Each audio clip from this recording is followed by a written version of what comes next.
It's time to take a big step forward in my island transformation. Today, I'm tackling two major goals: building a create mod workshop and setting up an automatic storage system so I can finally move out of my tent. With this setup, I'll have everything I need to take my island transformation to the next level. If you are excited to see it come together, make sure to subscribe and don't forget to leave a like. It really helps me out a ton. I want this workshop centrally positioned on the island to give me easy access to all of my projects. I've got an idea already for a fun way to get around the island, but we'll get to that later. For now, I think this dent in the mountain is the perfect spot. We'll have to move the sheeps out of the way, but we'll think about that a little later. I want to get the workshop part of this done first, and I've created a list of the machines that I want to get into this workshop. Most importantly, I also include a mechanical crafter into the workshop, which I've actually never done before in the world. But of course, to start this create workshop, we need to stock up on a little bit of iron. Back up at the tent, let's get this iron dropped off.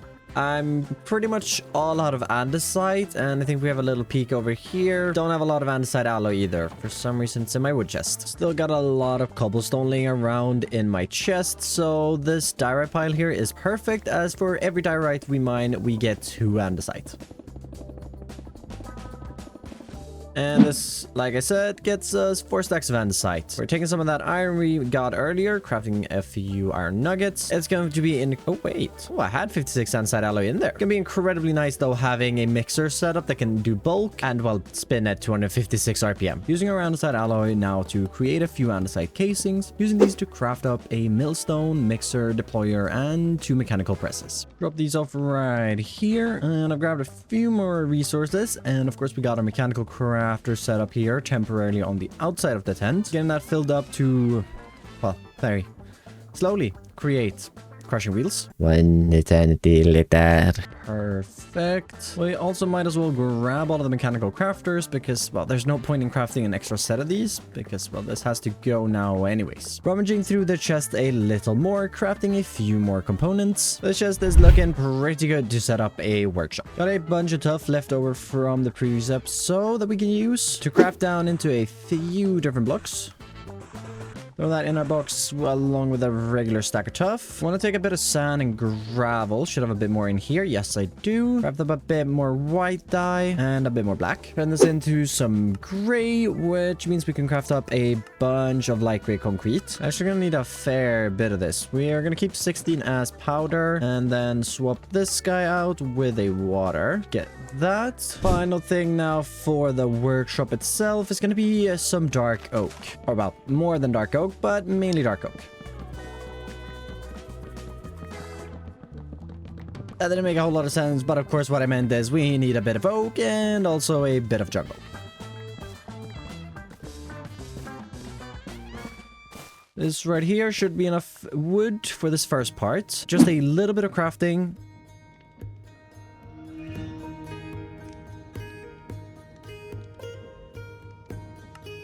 With that in our box, it's all done. Just gotta sleep away the thunderstorm, and look at that. Let's grab our 10 emeralds. At least. If this guy is spruce or mangrove, but spruce. Oh. Yep. Let's move past that, as I'm currently in the process of moving the final resources down to the town. Also brought a few more fences and a wheat with me, and really sorry, but you're gonna see some weird textures on chests and maybe a few misfiring crate components. Struggled a little bit with the textures just now, but I know it's fixed with Create 6.0. I just haven't been able to update yet because it's not out for fabric. But since this is where we're gonna build our workshop, I don't want sheep in the basement because they're obnoxiously loud. It's gonna be a while since the town reaches all the way out here, so this is probably a good spot to move them for now. I think I lost a few on the way. As much as I use quite a fair bit of wool in this world, I'm also too lazy to wrangle them up. That cleans the sheep and mainly moves the noise out of the way. And you did hear me right. I do actually want to extend the town over to there. And not just that, but most likely all the way out to the water's edge. I'm also considering removing this mountain, or at very least transform it to fit the town better. But that's our future plans. For now, we need to actually get started on the workshop. My idea for how we'll go about this is first extending in a tough brick base.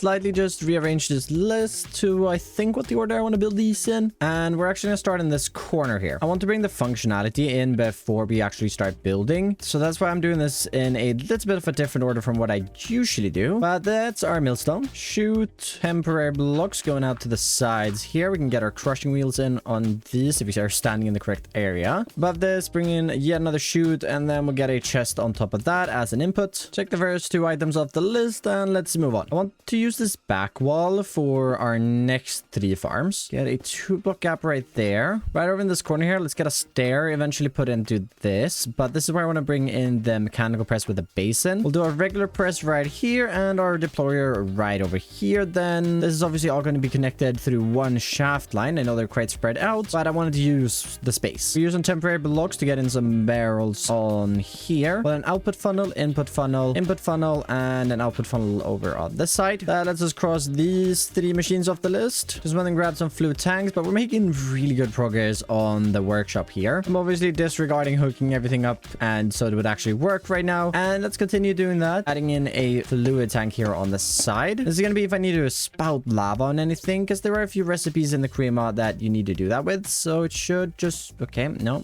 Nope. Can I... Oh, so happy that we can make a wrench soon. There we go. Into a spout, finishing off our lava tank slash spout. To fill this with lava, I'm thinking of creating a little lava farm courtyard here on the outside, but we'll get to that a little later. For now, let's move on to the mixer and crafter. I know this is the corner that I want these 2 in, and if we just stack up 2 dirt here to give us an output for the crafter, we'll line in 5 mechanical crafters into that one. These going up, and even get below here to almost get all of them in. Going above, should get the final few in, and that is a full mechanical crafter. We'll have to come back and actually wrench the backside here, because I think I want to make it set up for actually making crushing wheels, because that's like all I'll use it for pretty much. And we don't really have to make that be anything special. It just has to be a chute and a barrel, just like that. So when we connect the outer ring, if we put andesite alloy in here, it will put andesite alloy in the entire outer ring. And since there isn't many recipes in base create that requires a mechanical crafter, I'm pretty safe just having that set up all the time. But mixer time, we need a blaze burner, of course, and a basin. This little hole here in the floor, we're going to bring in some more buggy chests to fill,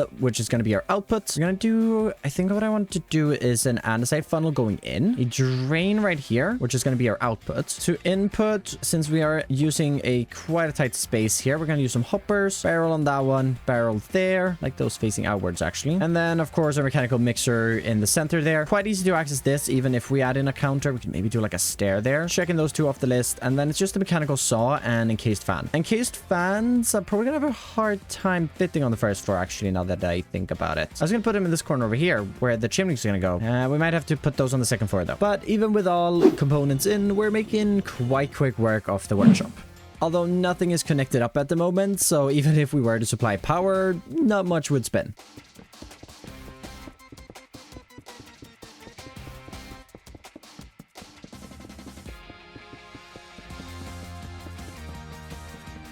That's looking a whole lot better. Even added in the little spot for the saw and a few cabinets around. The space is actually looking really, really good. Obviously, this is not going to be enough space whatsoever for both encased fans or our storage, which is like half of the project. So of course, we're going to need a second floor for this. And I've actually brought along a bunch of dark oak for this. And I want to just kind of use the mechanical crafter there as a base going up to a second floor. But to create the second floor, we first need to complete the walls of the first, using a light gray palette consisting of stone, andesite, and light gray concrete to encase our workshop. Out front, even though the structure is currently floating, I'm extending out the floor from the workshop out to create an entrance. Then onto finishing off the workshop, continuing on the dark oak I added in around the crafter to create the floor for the storage room, which will go right above this. Grab up some dirt and let's see if we can work on the floating part. It's definitely still going to be sort of semi-floating, but at least it will have some ground right next to it. And that's definitely better than nothing. A lot of the terrain on this island isn't really suitable, so I'm definitely going to be making a lot of my own terrain in places, which is also the reason why I want to, well, terraform this mountain and also that one and that one. Because since I did create this world with amplified terrain, it's not the smoothest. And I definitely can create something much, much nicer myself. myself. But it'll be a while before we're transforming the mountains. For now, I might be doing this out of laziness, but I'd like to add in a little retaining wall here on the backside to create a little raised garden area for the people living in this house. Obviously, I'll be living in this house, and that's rude. Stop interrupting. Anyways, I thought it just makes sense for a little raised garden back here for a little bit of space for the people living in this house, since, well, if we compare it to the iron farm over there, it's a lot bigger. So lore-wise, it would... Excuse me. What I was saying, lore-wise, this house or the people living in this would probably be a little more fortunate and richer than, well, the people living in the iron farm building. So I feel like they'd have the funds to create a little private garden, which I also had in a retaining wall on this side. And realizing I'm missing a block right here on the corner. Wait. But there's a skeleton spawner in my backyard? I had no idea this was here. That's insane. There's a zombie in the wall and I wanted to light it up. I've already found one skeleton spawner actually, which is way further down in the world, but this is so close. I know I can move them with create and all, but I might not even do that. Well, to be fair, I might get the second one because, you know, 2 spawners is better than 1. But that is so good. As one of my biggest problems right now in the world is definitely XP, both for making new tools. And of course, as soon as we get a mending book, we gotta get XP somehow to repair the tools. Speaking of mending, our only source is fishing. So here we go. Another 30 minutes of casting and hoping for the best. And nope, this is definitely not me procrastinating the storage room. But while I'm out here trying to reel in some enchantments, you could be making a legendary catch of your own by subscribing. No need for luck of the sea, just one click does the trick. Day 300 during that little fishing journey, and I managed to catch 5 enchanted books. I haven't looked at any of these, so I'm really excited to. Okay, Infinity Unbreaking. Unbreaking is good. Mending. We got a mending book. First mending book. It only took 300 days. Nothing on that one. I mean, Unbreaking is still good, and Efficiency 4 is also good. I will so take 1 mending book. Probably also gonna just start throwing out the old fishing rods that I get because they aren't really that useful. Storing away that mending book, not quite sure what I want to use it on yet, but what I do know is that we should continue working on the workshop because we aren't even halfway finished with it. And to do that, we need to gather even more materials. And how is our wood situation looking? Not great. Moving down to the beach, let's get that sorted by spending a bit of time resupplying my supply of wood. Well, less resupplying, more gathering to use right away. And spend them right away, I mean, because we're going to craft down 3 of these stacks of logs into planks, which we can then turn into chests, because, well, storage room needs a lot of chests. Before we get to the rest of the functional bits of the storage, let's use the wood we gathered up just now and craft it down into what we actually need.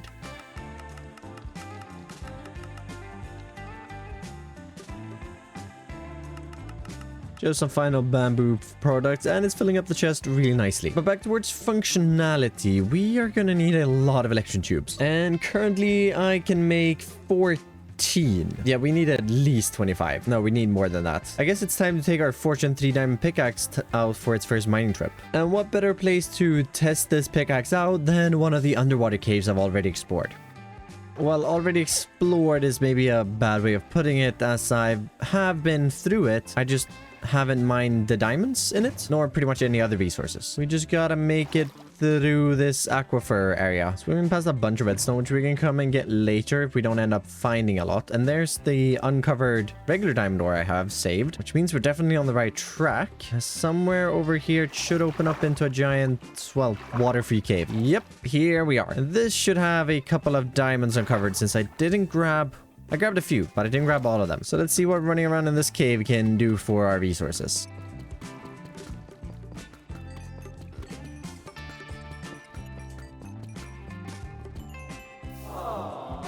In my head, I definitely remember seeing a lot more diamonds in this cave, but I won't be too annoyed at only 29. It's really not that bad. I'll just gotta find my way out of here again. Hopefully without getting mining fatigue of the ocean monument I will be swimming under. Ooh. Yoink.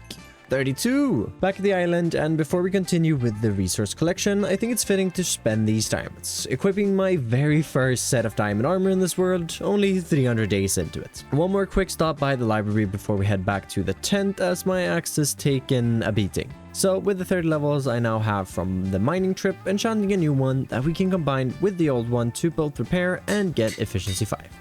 Pretty much got my axe where I fully wanted without them mending. And why don't we get a name for it? So if you have any suggestions what I should name the axe in this world, could have something to do with me being stuck on an island, or, well, really whatever you want to name it. Let me know down below your suggestions. But distractions aside, let's get back to material gathering, where we need to polish up our 48 electron tubes.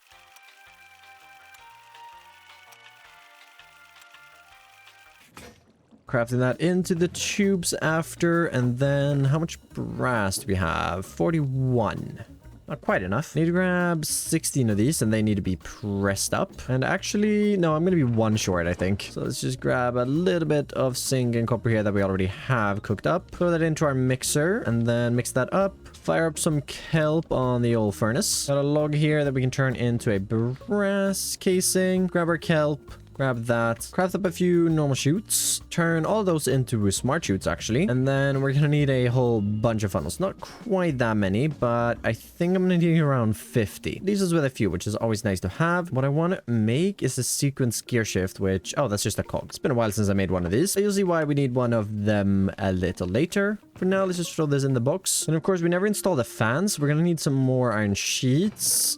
5 andesite casings and 5 shafts. Alloy in the middle, 5 sheets around that. We can make our 5 encased fans. We also need one for the storage to move some items upwards. Throw that in the box, and we shouldn't need that many more create components. So let's focus back on the building part. Now, how much red dye do I have? 9. Okay, it's not a lot. Any flowers? I don't think there's rose bushes on this island, so maybe we use some beetroot seeds. Bit of bone meal. We'll just borrow a lot here from the wheat and hopefully get a couple of beetroots at least. Right, 12, which should get us 24 if I'm not mistaken. Might be worth setting up a quick beetroot field actually, because, well, I mean, I don't use red dye a lot, but when I do use it, you tend to need a bit. All right, 33. I'm gonna keep 16 of these 33 up here, and we'll get back to those in just a minute. Just gotta hop on down. Really gotta make this safer because I've died 5 times in this world, and I think 4 of them have been falling off this cliff. Over at the sheep, dyeing them red and trimming them. Thought I'd also expand their pen as they were a little cramped. Up to 52 wool. Not quite what I need, but it's a good way there. On our way up to the tent, let's just grab a bit of sand down here by the beach. I will be removing this beach eventually entirely, so might as well grab our sand from here until we get a renewable source of it. And I guess fight a creeper, because the beaches are definitely running out of sand, and there's 2 more creepers in the... okay. I've got enough. What I was talking about is the beaches around are definitely going to run out, and I obviously don't want to destroy all of them. So we'll definitely need a renewable source of sand. I guess we're technically already making sand over by the nether portal, but I want a proper place for it as well. We should probably just build a lot of farms soon. Bring that together with some gravel and the red dye we kept earlier. Let's see. I'm going to need to wash, well, an entire... nope, not blast it. That's going to remove it. Bring that in. Oh, it's going to be nice to have these all accessible at the same time, and the bulk blasting. I've decided to actually unlock the bulk use of all of these so that I can throw multiple stacks at once in the new workshop. I couldn't really come up with a challenge, so building a workshop felt like a fitting one. 2 more things left on our list then. Gotta make a couple of iron blocks here. Grab 1 piece of coal. Let's fire that up, and right. That's a whisk.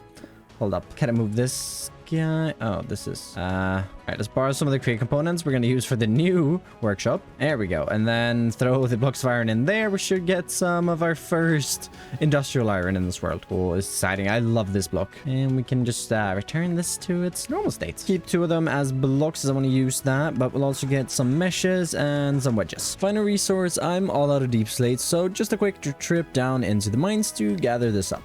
And back up at the tent. Let's get this crafted down. Get ourselves 40 bricks. We're gonna need a couple of cobbled deep slate stairs, some tiles, slabs, polished, and just a few more minor things here to finish us off. Already moved a few materials down, so let's just get this moved. With it moved, let's get our walls for the second floor built. First, I'm extending up a dark oak support structure, then filling in the walls with the red blocks we gathered earlier, using a slight gradient, netherrack being the darkest and red concrete powder the light. Along with the walls, a few details for windows to complete. I've also added in a couple of chests, and yeah, they're very buggy, and I do have a texture pack what makes the textures all black, but honestly, this is sort of less jarring than that. Again, I'm really sorry. There's not much I can do about it for today. Before we get started on the storage area itself, let's fix this this hole in the wall and actually complete this checklist, because technically we have a mechanical saw spot. I want to get a couple of fences in down here with some jungle gates connecting those. Using a bit of scaffolding here just to get me up a few blocks and bringing out some jungle stairs and planks. Can start taking this outwards, and I think even use this to build out even more.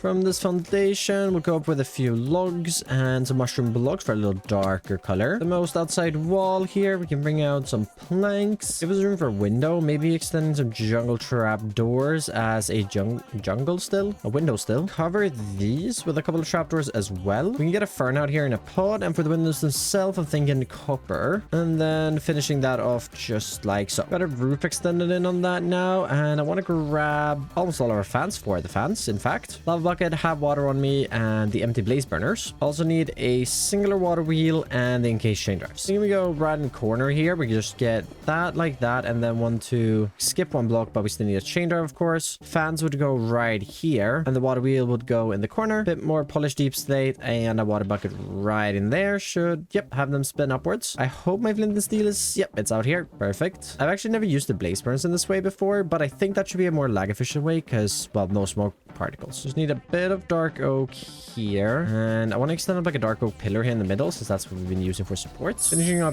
that to encase it, and then it should just be bringing these in. And where's my, oh, of course, use my water for the water wheel. And the way I like to do this is we'll do those right there, then we'll actually use the copycat panels already, just so that we can block this in. We'll do water here and lava there, light both of these, and we'll give this soul sand, right? All we should need to do from this is just a couple of these right above that, which if we take our clipboard, we can complete the final item. Now we just have to do the storage room. But hey, the workshop's done, except power. So let's get started on the actual storage system then. Just need a few temporary blocks here to get me up and place a fan. I already added in a little input down here, but we'll extend up a chute going up from this. Of course, we'll want an input up here as well. The one I've added down below is actually a little bit more for bulk processing, and this one's just more, okay, I took this item out, I'll put it back in. Just gotta add the funnel down here, and as you can see, there's a bit more space for me to use. Now I'm going to use the same system that I used on a previous world, and we're gonna have a belt down here by the bottom. That is purely if a chest is full at any point. Then if we go up, extend the chute with us, bring in a belt right up here. Let's get a belt on that and extend this across. Bottom side of these, we'll add in chutes going right across there, and then the funnels, which I have on me, will now go on the back of the chests. Make sure that they face in, of course. And while the setup is a little more annoying for this one, as I have to put a filter on both the funnels and the chutes at the top, this works really, really well and is quite a fast system. All we need is an input funnel right there, and well, that's pretty much the logistics. It looks pretty cool from this side. Too bad we'll cover it up, because even though it looks cool, it looks, well, a bit unfinished. So just a small shed matching the fan area on the front to cover it, while still allowing me access to mess around with the filters. Fill in this chain drive, and the belt should start spinning. Got a little inside roof here on as well, and decided to hook up the final bits of the belts. This is gonna be the unsorted items. I made this even smaller this time, and hopefully this will make me actually use the storage. I'm notoriously bad for making fully automatic storages and then not fixing the filters, so yeah, hopefully this is the time I do it though. With pretty much all of the components in for the storage, it's nearing completion. Just gotta mess around with all of the filters. Before we fully finish it off, however, let's complete the build itself. Moving up to the roof, I want to make it quite tall to fit the rest of the build. Working with a gradient from blackstone to tough, adding in a bit of interest on the front facing side, and leaving a hole in the back for a chimney. Using the same palette as the foundation of the workshop, extending it up past the top of the roof. Few more details here on the inside, and if we just take a look in this chimney, there's a fair bit of space here and even some access for components. And what I want to do is get a mechanical piston in right here. And I've got 29 extension poles here, and I don't really use this a lot, but it will be fun to try it out. So let's get this going down, and I guess while we're here, we can add in a sequence gear shift as well. Plop that in there, and right. I think just to be safe, we're gonna move 30 and then 30 back down. Got the entire pole extended in, and now all we should need to do is click on this block here. Now just to place that right down here, and if I click this button, it should extend it. I've just gotta hook up power, and I'll show what this does in a bit. You can figure it out though. Speaking of power, we should probably hook this up, because I'm quite eager to craft a wrench, and I mean to get the new base up and spinning. Already got a few shafts. I think I'm gonna need a few more cogs, and great, I already have one water wheel. With the new update of Create coming out, I really want to try making a worldwide power grid in this world. Just I can't do that yet, and I can't make a steam engine just now. So water wheels it is, and I can only make 14, and I need a bit over half a stack. Okay, well, I guess it's wood chopping for me.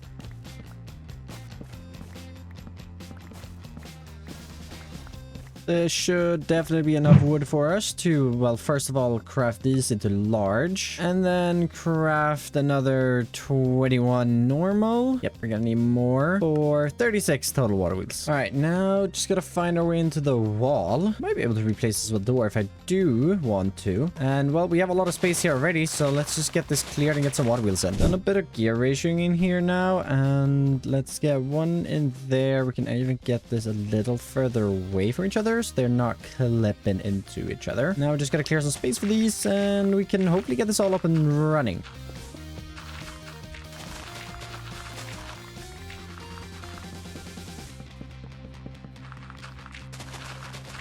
Time for a bit of water. Wait, did that? No, okay, it's overstressed. Hopefully this all spins the right way. I mean, I guess it doesn't really matter if it doesn't for the time being. We can just swap the water around. Spin.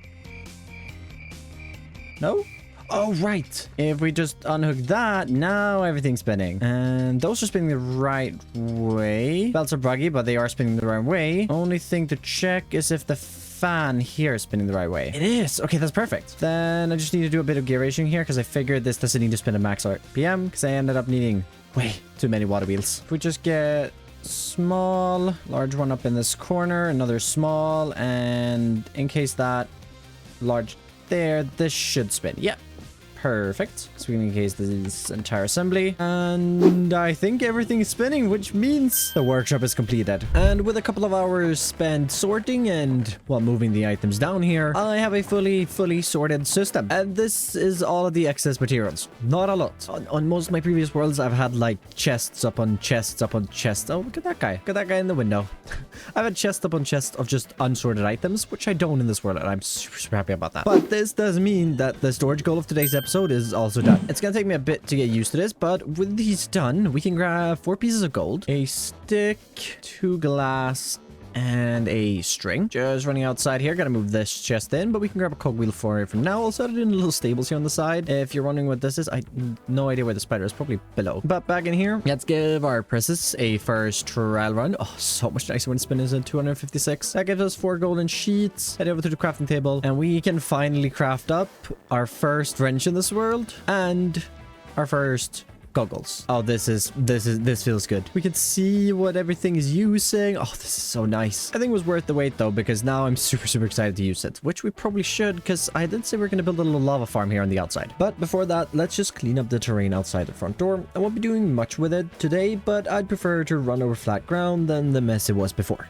Eventually, of course, we need to connect this building up to this building with both a pathway and a couple of buildings here in between, since this will be the town. For the lava farm, though, let's go over here and grab a couple of stacks of iron. Using this crafting table here, we can craft up a stack of cauldrons. We definitely won't be using a stack of cauldrons today, but I want at least a few. Then I think just raising up the terrain just here in the corner is actually a smart idea. So we're going to be covering the foundation of that, but that's fine. Then I'm thinking we just take us a little bit into this indent here in the terrain. We're gonna have to bring out some tuff in a second, but we'll get to that.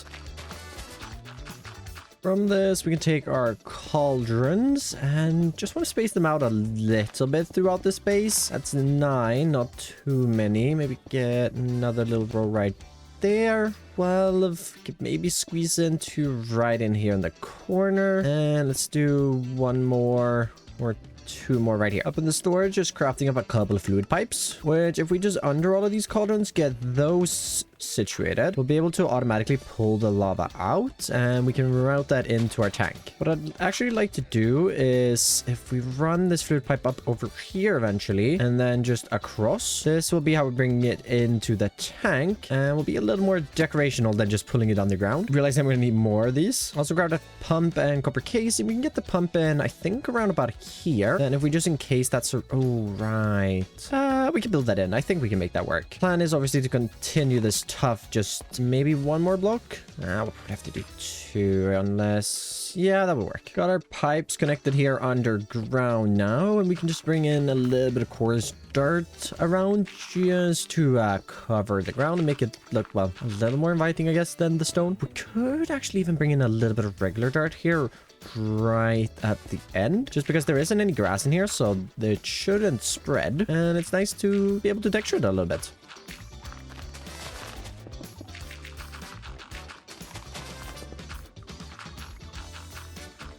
Then I grabbed some girders and metal brackets as well, and I'm thinking we can just extend this girder up and across into the tank as well. Then if we just come right below this and we just add in maybe 2 brackets, get our wrench out and open up some windows there in the middle. That's looking pretty industrial. Then I'd like to make this more of a little courtyard because you don't want anybody wandering into a lava farm. I don't think that's too good. So if we just take a little bit of tuff here, just run it out and eventually connect it up to this, and we can maybe open it up something like that. Yeah, something like that might work. And I really wanted to bring in this, but it's gonna be a little hard with it being, well, set up this way, isn't it? So even if we did that, and yeah, it wouldn't look too good, would it? I do wonder if maybe that would work for us. I mean, kind of. I'm willing to leave that up actually, because then we can get in our meshes on top of these and adding a couple of candles. And I guess the further away, the better it would look. It definitely looks a little messy, but I don't think it looks that bad. All right, we're gonna roll with that for now. Then the final thing for the lava farm is, of course, the dripstone and lava itself, just encasing those in a few copycats.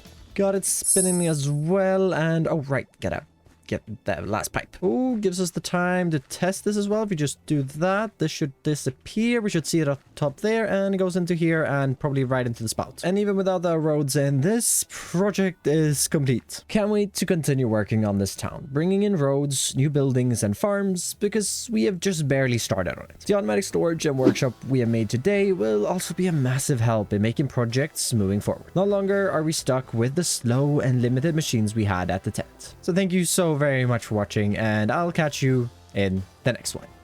But of course, can't forget, I promised to show you what the chimney does.